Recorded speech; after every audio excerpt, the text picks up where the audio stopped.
I have always had a complicated relationship with my sketchbooks. I enjoy using them in social settings when I'm with other people. It seems a bit less impolite to pull out a sketchbook than my iPad during a dinner conversation, but I am known to do that as well. And maybe both are impolite and I just don't like people as much as I'm supposed to. The point is that sketchbooks are valuable and convenient when you always have one with you. So what is the right way to use them? How can you get most out of your sketchbook without feeling overwhelmed by the anxiety it brings? I have a pretty bad fear of ruining these beautiful objects. Now, I would feel silly about discussing my fear of sketchbooks if I hadn't already mentioned this several times on my Instagram. Because of that, I know for a fact that I'm not alone in this. Even if that's not you, I promise you that being afraid of ruining a sketchbook is way more common than you would think. And if that's you, I want you to know that you're not alone or hysterical in feeling this way. A lot of people are afraid of their sketchbooks. The fear comes in several forms. First of all, I buy way too many sketchbooks because they are really pretty. Now, I know this is a really dumb reason to buy stuff, and I'm trying to stop, but it's a problem. I have too many sketchbooks. But I'm afraid I will ruin the whole pretty thing with my bad drawings and paintings. I mean, look at this thing. My friend gave it to me before moving out of Finland. The pages are made out of this beautifully aged paper, bound by hand. I don't know if I will ever have the confidence needed to draw on this, because the whole thing just seems like a really beautiful object. It would be like giving that same guy an improvised tattoo. I don't have that level of artistic confidence, but hopefully someday I will. Then there's the whole thing of a sketchbook being one single object. All of the pages are connected. Even if I get some good pages in, even a single page in a sketchbook seems to have more value and importance because it's connected to this collection of art. This is all total nonsense. I mean, all of these fears, if you really think about it, none of these fears have any stakes that matter in any way whatsoever. Sketchbooks are cheap, and I can and I will always buy new ones anyway. It's not like there's some sort of a limited resource I must protect and preserve at all costs. Sketchbooks come and go, and in my case, it seems like a lot of them are coming and not being filled. And that's the problem that I'm trying to solve here. In fact, the opposite is true. The more sketchbooks I do go through, even if it's by completely destroying them with my paintings and scribbles, even then, no, especially then, I will come out of that experience as a better artist with more experience. Using up sketchbooks should be a point of pride, no matter how you go through it. Messy, torn, half of it dipped in coffee, if it's done, to me, that's like running a marathon with your art. I think that's a huge merit to your work and something that you should always feel proud of. Now, as someone who is afraid of their sketchbooks and ruining them, I'm not going to get over my fears by ignoring them. This is the really hard part about writing videos like these. It's looking at the ugly parts of myself and trying to fix them. The fears are real, but I can diminish their power by confronting them head on. One of my concerns with sketchbooks, if I start a sketch in a park, that could take the entire day. The light will shift and I won't have enough time to do the sketch quickly enough. While there is merit in diving deep into small details in studies, I'm a firm believer in time limits forcing out design thinking. For example, here the number of details far exceeds what I can even put down with my shaky hands on this small little page. Therefore, I'm forced to block in and pull out the exact details that I find interesting and make those choices that matter to show this scene in my own way, because otherwise I could just show this reference picture and there would be no need for this art at all. When I'm drawing, I also limit the size of my sketchbooks to something that's easily manageable. I feel very strongly about choosing thick enough pens so that a single line has so much thickness that every line needs design thinking to put down. In my sketching sessions, I don't allow my brain to go into autopilot rendering mode because the combination of tools and paper size just doesn't allow for that. So every mark must be considered and have my brain activated. I won't go into autopilot rendering mode when I'm sketching. Another hack that I use these days is ruining the first page. Write down something motivational or use it just to warm up your hand movements for the day before getting to work. First pages have this special kind of magic that makes them extra terrifying for some reason.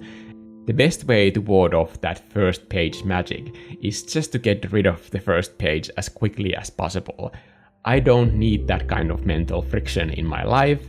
Having just some scribbles on the first page lowers the pressure for what you're going to do with the following pages. And it's just a good habit to have a dedicated practice for doing these muscle memory exercises for developing your lines. When choosing a sketchbook, I recommend thinking about what purpose it is for.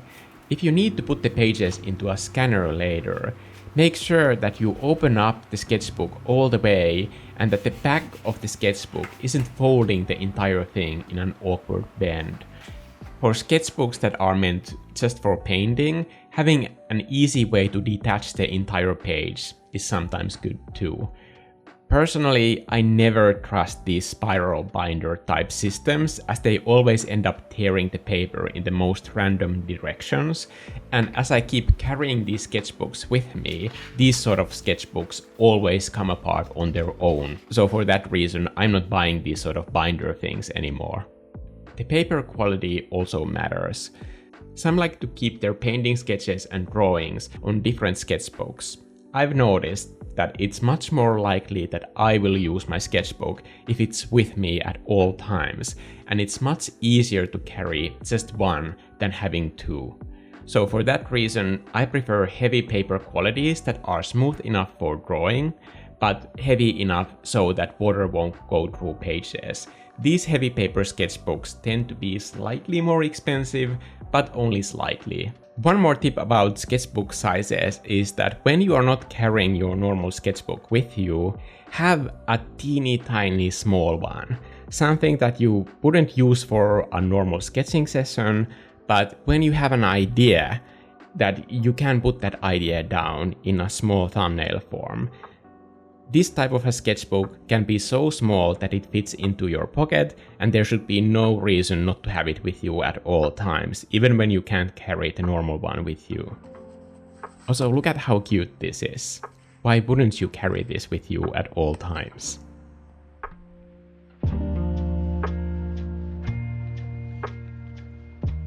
Sketching is planning, but planning is a skill as well.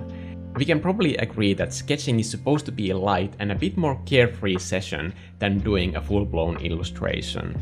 But don't be vague about what that ease or lightness means to you. You shouldn't look at a page and have conflicting opinions about whether or not the sketch was worth it or if it's even done yet.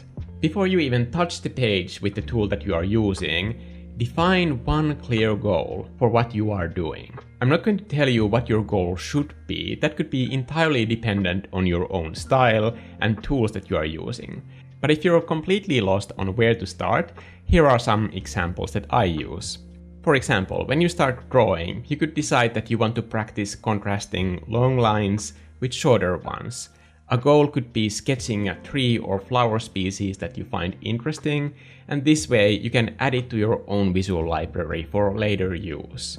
For example, if you're doing an environment from imagination, having these sort of real-world plants that you can put into that scenery brings that extra level of realism.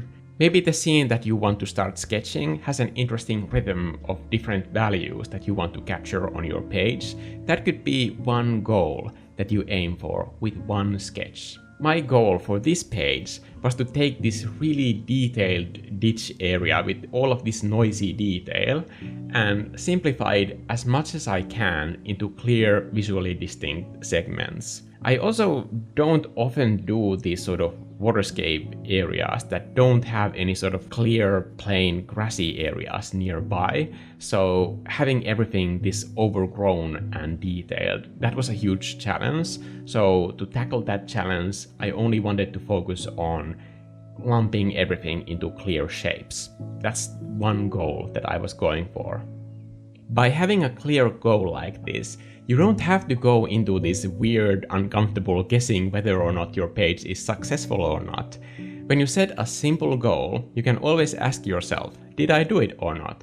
Is this sketch grouping two different types of line rhythms clearly? To me, the answer is yes, and that's all I need to be happy with this page.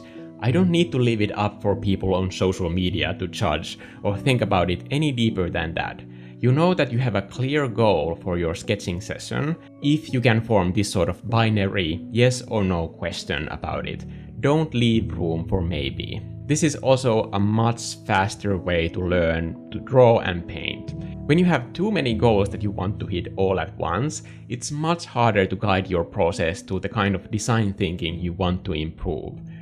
All of these little goals that you achieve through your sketches, they add up to your experience point pool as an artist, like passive buffs you get to use in your future artworks. And that's why you should always be happy for filling any page of a sketchbook, whether or not that turned out well or not. Failure is also an essential part of progress. When I finish a page that I don't like, it's either because I didn't reach the goal that I set out for myself. In those cases, I can simply try again. You would be surprised by how easy it is to draw anything for a second time. It's even easier the third time, and if I have to go through 3 pages to get to a version I'm happy with, that seems like a very low cost to pay to learn to draw something. So I can proudly say I'm Mikko, creator of bear-based art, creative cheerleader, and also a destroyer of sketchbooks. I'm very happy with how this page turned out, except that it's on the first page. Damn it. I think I accidentally made that first page magic even more terrifying with this one. Wish me luck with the rest of this and go make some art.